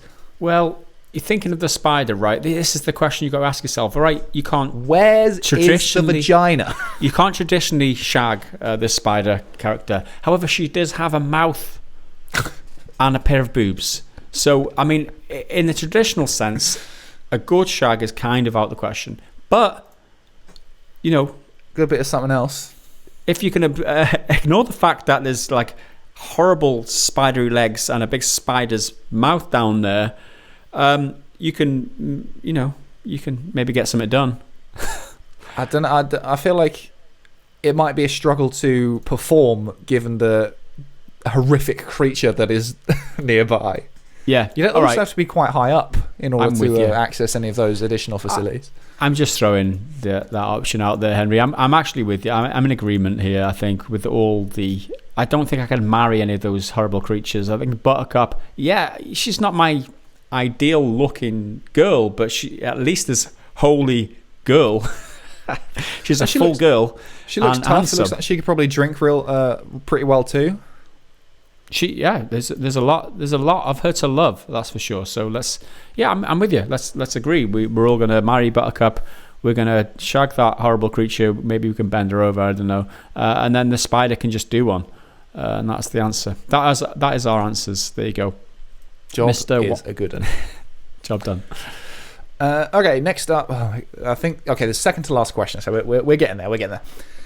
Oops, excuse me. White Wolf, question for the podcast. Pillars of Eternity inspired. Reincarnation is real. You get to choose a nation to grow up in for the rest of your next life once you die. But you cannot choose the nation you grew up in this life. Which do you choose and why? So we die, we're reborn somewhere else. Can't be in this one. I'd quite like to grow up in somewhere like Australia because it's nice and I think the Australian accent is fabulous, although in my new life I probably wouldn't think it was that fabulous. I'd quite like to be somewhere in Scandinavia, like Finland or Norway, because of all their kind of Viking heritage. I think is really cool. How many countries are you going to choose? I'm going to give you the whole nation. But you're allowed one. I think I've said Australia before about something like this, so I'll say somewhere in Scandinavia, like Finland and Norway and Sweden and all that. I think this answer for me is pretty easy. The one that springs to mind for three main reasons is Italy, right? Good choice. Reason number one, the food. You can't go wrong with a pizza and pasta. You cannot go wrong. Reason number two is the weather, right? Yeah. You get good weather in Italy. And the football's good as well, right? Reason number three is the girls. Yeah. I mean... So that was definitely in my... reason for Scandinavia, because all those thick-jawed Viking bloodlines. Yeah. Italy's the winner. Anyway, thanks for the question, White Wolf. Next up, Earthman Ben. Xbox Series X states that it has 512 gigabytes of storage on the box. Yet, after the operating system, there's only 364 gigabytes available by a user. Usable by a user. The Series X states 1 terabyte with only 802 gigabytes available. So the question is, do you think it's right to market this information on the box this way? Should consumers expect this or be more in tune with the products they buy? This has always been the case for PCs. You've got to put Windows or whatever. Every bit of tech these days. Yeah. I think people are kind of used to this. Is it the right way to market? It depends. I mean, can you imagine, like, when an operating system becomes like half the available?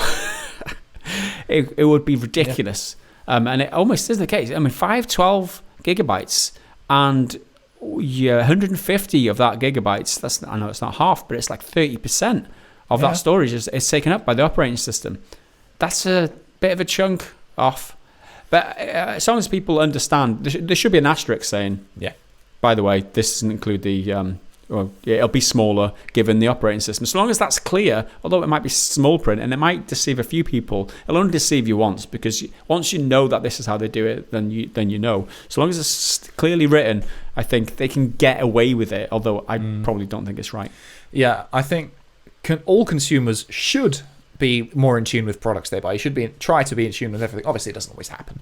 But I think it's wrong that they put it. I'm fine with it if you want to put 512 gigabytes and then underneath, this is how much the OS is going to take up, especially as the operating system is going to only get bigger as they continually update it and add new features. So that really should be like a baseline, like 512 plus half of it's missing because of this, and that's only going to increase. So I really think it should be displayed on the box. I reckon it probably is somewhere in there, in like the like paper manuals and stuff you get in the boxes, but it's not obvious enough, I don't think. But yeah, you're right. People should be aware of this by now. And if they're not, maybe you are now. Maybe now you know that if you've bought your 512 gigabyte Xbox Series S, that actually most of that, well, a decent chunk of that is inaccessible to you. Thank you very much, everybody, for your questions this week. We really appreciate them every single week. Let's move on next to the Triggered Fanboy comment of the week. It's less of a single Triggered Fanboy in a way. It's this one person gets it, but it's not one comment. It's rather a whole thread, and there's kind of a bit of a situation around it, which I thought was kind of enjoyable. So in a video, I think it was last Friday, maybe last Thursday, last week, I did a segment about Cyberpunk, which it was delayed, obviously. Then a load of the devs have been saying that they've been receiving death threats, which is obviously unacceptable. And then a lot of people are complaining, like, because they booked time off to play the game. And a few different people commented it, and some people in Discord said the same thing. So I clearly made a mistake in the way I was articulating it. I came across as a bit of a dick, and I am sorry for that. I didn't mean to do that.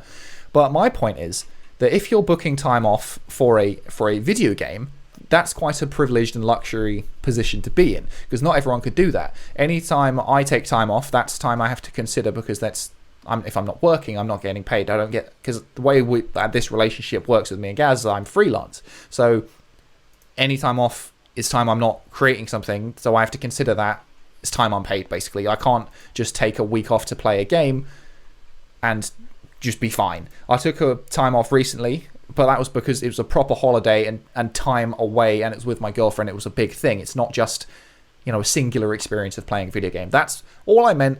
Again, I'm sorry if I came across like a dick, because a lot of people, well, not a lot of people, but some people seem to take it the wrong way, and that's fine. That's my fault. But this guy, it's the bread and butter of the kind of comment, the simplest form of the Triggered Fanboy. It's from I don't know if that's Kermit or Kemet or Kermit or something like that. Kemet Mao. What I'm saying is I can't tell if it's an R and an N really close together or an M. But Kemet Mao or Kermit Mao says, dislike and subscribe. Who are you to tell us how we should spend our day off? Now, what I like about this is it kind of goes on for a little bit, but that is not something I ever once did. So my comment back was, I never said that. I said it was petty to get your panties in a bunch about it. Being disappointed is totally understandable. Being disappointed about losing your time off. Yeah, you book time off and you can't use it for the desired purpose. Yeah, that's a real bummer. But screaming about it under the announcement tweet is childish, and which it is. That's pathetic. You can be a little annoyed. Cool, yeah, totally get it. But screaming about it, and especially some of the people sending death threats, that's disgusting.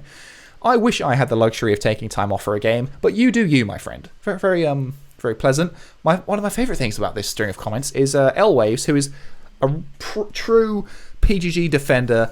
Yeah, you're our like ultimate simp, buddy. I love it. You're always hot in there anytime someone's being mean to us. Buy you won't be missed, and you didn't understand a single thing that Henry said. Either that, or you're trolling for the triggered fanboy comment. If you are, you can do better than that. And clearly he's won it. Someone else commented back who'd made a similar comment about not liking that I was a bit negative about the idea of taking time off for a video game. So then I commented, I wouldn't really need that one. Okay, we're back to the original guy. I won't be not missed. He just said I won't be miss, so he's misquoted there. Fuck, I've lost it again. I won't be missed. You say that like I'm supposed to be sad if no one remembers me, and then you're telling me I can do better. For who? For you? You're a nobody. Why should I care what you think of me? And then I'll jump around a little bit here. I wasn't saying about you feeling sad. This is from L Waves again, who's great. I wasn't about you feeling sad. It was about how other people will feel when you're gone. That second part was intended as a light-hearted dig at you, in case you weren't being serious and were going for the triggered fanboy comment. That style of comment has been done and won before, so I was saying that you need to try harder if you want to win. Clearly you're too triggered and oversensitive to see that, even with a smiley. Henry doesn't have the right to tell you what to do, and you know what?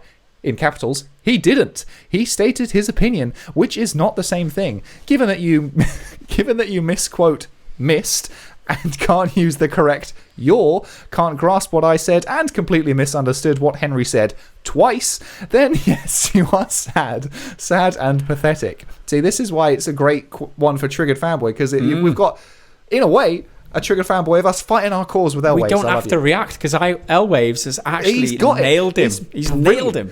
And your capitals with the correct contraction, apostrophe. You're just as much of a nobody as anybody else here, yet you think your unsubscribing action actually matters. How self-absorbed you must be. Once again, I say you won't be missed. Although, because of your follow-up, you might actually win the triggered comment. So congrats on that. We'll call it your leaving present. Thank you very much. And he keeps going for a little bit. He scrambles back a little bit more. Yeah. He replies to me again after I said, I literally never said what you can or can't do with your day off. I shamed people for behaving like children. If you're not behaving like a child, then you have nothing to worry about. Some people aren't able to take time off for a video game. I wish I could justify it. Enjoy the game. I feel like I was very, very friendly in a lot of my comments back, very, civil. Then he's back again. Going on the internet and making a random video about it is not going to change anything. Just like this comment section, it's pointless. Just move on. I'm done. And then a separate comment. I'm done with this comment section. I got better things to do, like tell Cyberpunk 77 how much of a piece of shit they are. Okay, buddy. You've won, you triggered fanboy. Jolly good. You've gone on to say how pointless this whole endeavor is while engaging in the same fucking endeavor. I mean... good for you, pal. I hope you enjoy the game. Kemet Mal, forgive me if I've pronounced your name wrong, and I'm sorry to everyone else if perhaps I didn't make my point clearly that taking time off for a video game is a luxury that many people don't have, and I by all means enjoy it. I wish I could join you. I absolutely would. If I could take a paid week off and just play Cyberpunk all day, you know I'd be doing that shit. I mean, I think it's good that viewers do keep us honest in terms of us saying things wrongly, because I don't think you said anything wrong. I think it might have been the tone. I definitely was I was a bit like snarky with it, and that's it was kind of. I think it just came across wrong. Yeah. So that is my fault. I'm sorry for that. And it's people keeping us honest. In the comments that help us improve, and we appreciate the constructive feedback. Dislike and unsubscribe. Who the hell are you to tell us? I mean, jumping off the deep end. I mean, that's up to you. You're perfectly entitled to not watch. That's your freedom, your luxury. You can do what you like. But saying and finishing off with, "Oh, you're not going to change anything by making a random YouTube video." How little are you going to change by commenting on that fucking video? I'm not trying to change anything. The news was that Cyberpunk is delayed because the video was a little bit late after that because I was still away. So it's Cyberpunk is delayed. They're getting death threats. People are complaining because they overreacting because they booked time off. That's kind of the three things. I think there might have been a couple of other bits and bobs in there, but that's all. I'm not trying to change anything. It's just information, buddy. I did make a comment, kind of recontextualizing my opinions on it and kind of clearing things up. And a couple of people commented who were in agreement and saying different things. But one person in particular, I really appreciated their comment because it was exactly the kind of thing I was talking about and the kind of person I'm trying to reach. It's from Wolfsbane. Thank you for saying this. As a vet, it's impossible to get time off or even work down my overtime due to one of us always having to be available out of hours. I can't just waltz into my boss's office and ask for a week off. Who's going to cover my patients? Who's going to cover my evenings, nights, weekends, out of hours? The only answer is my already overworked and underpaid colleagues, and I'm not going to ask them to take on even more work so I can sit at home play video games. Getting time off, especially for something unnecessary, is a luxury, and I'm happy for someone who has a job that they are able to just ask for time off and then get it. That's amazing, but still a luxury. Sorry that the game got delayed, but be happy you can afford and be able to get time off in the first place. See, that's exactly the kind of person I'm talking about. Getting time off for a lot of people is very, very difficult, and I think what I didn't necessarily convey correctly is a lot of people will have worked hard to get time off for this game, and I came across as like reductive for that. So I apologize for that. I didn't mean to do that. But I think taking time off for something like a leisure activity like that is something that not everyone could do. That's all I'm saying. There We've you got go. a good triggered fanboy out of it. Hope that's all cleared up. Yeah. Do you have any comments? I do have a couple. Okay, so the first one, talking about the EA getting fined, what was it, $500,000 per day or $250,000 yes, per day? €500,000 per week day. in the Netherlands. Matthew Dodds states it would be about 30,420,000,000 a year. Sorry, 30 million. It would be about $30,420,000 per year. And if they're making 1.5 billion a year, they could just brush it off the fine. I'm not sure they could brush off 20% of their profits for the whole game coming just because they're allowing that one game to exist in one country. They're not making 1.5 billion in the Netherlands. That would be way over and above what they're making out of the Netherlands. So they're taking a huge loss on that. There is a cap to the fine, which I think is like 10 million, but it's still a huge deal that this is happening. Absolutely. I think in terms of getting fined, he does make a point which he kind of doesn't explain too well, but if they're making 1.5 billion, then they can afford a lawsuit which might cost them 200 grand. It's nothing to them. Nothing. Absolutely zero. Yeah. They can afford to throw money to try and at this case to try and keep that, to secure that 1.5 billion. They've got unlimited resources to try and defend that. Why are they going to concede? So that's loot boxes and that's gambling. You're not allowed to do that. All right, then we'll just take off our 1.5 billion. We won't earn that 1.5 billion anymore. Are they going to do that? No, they're going to fight tooth and nail for that 1 point. Money talks, money is power. That's what they're going to try and do.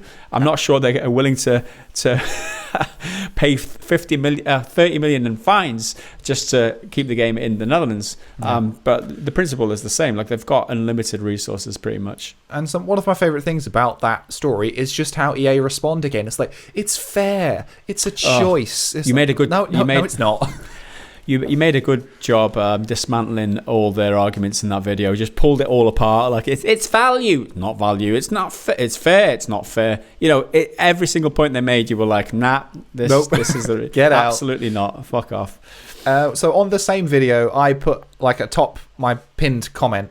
Anyone fancy a trip to Amsterdam to celebrate this W? For science, of course. So then a couple of people comment back. Great content. Thank you very much. I'll bring the hookers, said Urban Shadow 777, and then this is why I like it, because people commented back, plenty of hookers already there, bud. Exactly. And you haven't been to Amsterdam, have you? So why? Yeah, I mean, why would you need to take? Yeah, it's not a bring your own booze kind of party. The booze is already there, man. Yeah, booze is there on tap. There you go. Okay, I've got another comment, and I think it's on the same video. Sir Craze comments, gambling addiction and drug addiction are fundamentally different. One is based on mental addiction, one is based on physical addiction. There are similarities, but it should be treated fundamentally different. I'm not sure if I agree with this, right? Well, so the point, I understand what he's kind of trying to say, but the reason I put them together is it's not to say that they are the same thing, but it's that they're both very, very damaging and both should be taken seriously. That's kind of what I meant by that. But on a on a purely like scientific level, what part of your brain is not part of your body? You know, a mental addiction is a physical addiction in the same way. Like, I mean, I'm not a scientist, but from what I understand, right, your brain is part of your body. So a mental addiction is like a psychological addiction. Is that any different? I'm asking a question here. I'm not saying it is or isn't. Is it still doing the same shit in your brain? Is that any different? Is a mental addiction, like, what part of your brain, what part of your mind is not part of your brain? Like, is there anything in your mind that isn't in your brain, which is your physical body? You know, we're talking philosophy here. We are talking deep. You know, it's like, how can you be, if you're psychologically addicted, you're by default physically addicted because it's part of your brain that's addicted, right? It's your brain it's your chemicals in your brain addicted. That's how it works, right? That is your body. Physical addiction is a mental addiction, in my opinion. So any addiction is an addiction. The bottom line is, in my eyes. And if I'm wrong, which I may well be, explain to me what part of the brain is not physical. And then I'll hold my hands up. Yeah. So I've got a comment here, which I think is last week's podcast. No, not last week's, the week before. Where I can't remember what prompted it, but I guess we were talking about a FromSoft game or a Dark Souls, which we often do, because neither of us are particularly fans of those types of games. So this is from Dave Santini. Henry, you don't play FromSoft games. You're anti-FPS games. What the hell games do you play? I've never heard you go on about the type of game that you love. It's similar to Spider-Man. You absolutely love Spider-Man, right? It's similar to Yongye. It's like he only enjoys games that are cinematic, story-driven, like Uncharted or The Last of Us, which I also love. So I think a fair amount of people commented back saying, like, what's wrong with that? You're coming across as like a bit of a dick. So I like these things, but I don't like these. Am I less of a gamer? Type thing. So he's then commented back, well, lol, so much projection from everyone who's responded so far. It's interesting to point out that I didn't say anyone was less of a gamer for not enjoying these kinds of games, nor did I say there is anything wrong with it. I simply posed a question. Can't you guys handle that? Well, actually, buddy, perhaps you didn't mean it like that. Maybe you meant it as like a... So, what the hell games do you play? That could very easily be, what the hell games do you play? Or, what the hell games do you play, man? There's certain, like... Yeah, there's two different readings of that, so I think perhaps he was a bit misinterpreted. But I don't play FromSoft games. Okay, that's kind of one sub-genre, and that's... What would you say FromSoft games are on the broader terms? Action RPG, I'd say, really? Well, very hard, but action RPG. So that's one sub-genre. You're anti-FPS. My game of the year this year, which I've stressed several times, is an FPS. My game of the year so far this year, I'm pretty sure, is Doom Eternal. It may change, but currently, it's Doom Eternal. Which is, it's an FPS. It's one of the most FPSs. Shooter. I generally don't like FPSs because most of them these days are, well, like the big ones are your Call of Duty, Battlefield, multiplayer type things. I like Apex when I played it, but I don't regularly play it. I really like Titanfall 2, which is a brilliant game. I recently talked about how much I really, really, really like Dishonored and Dishonored 2. Both of those are excellent games, although they're not... They're first-person games, but they're not traditional first-person like shooter games. So that's part of the reason I like them. So I don't know where you're getting that from. What the hell games do you play? Well, my three games of the year: Doom Eternal, high-intensity, fast-paced first-person shooter; Ghost of Tsushima's number 2; open-world, historical, action-adventure games, not really an RPG in any way; and Hades, roguelike, dungeon crawler RPG. Quite indie. Isometric. Like they're three wildly different games. What was my game of the year last year? I can't remember. Did Resident Evil 2 come out last year? I think it might have done. If it did, then that was that one for last year. I'm currently wearing a God of War t-shirt. God of War is my game of the generation, which I've said several times. That's a game I like that one, in case you didn't know. It's this guy obviously doesn't watch enough of the content, does he? I get, and maybe I can't fault him for not watching everything, but if you're watching a podcast that far into the podcast... how dare he not watch everything? To get that far into the podcast, to get to where we're talking about that, to not understand our viewpoints on other things seems kind of odd.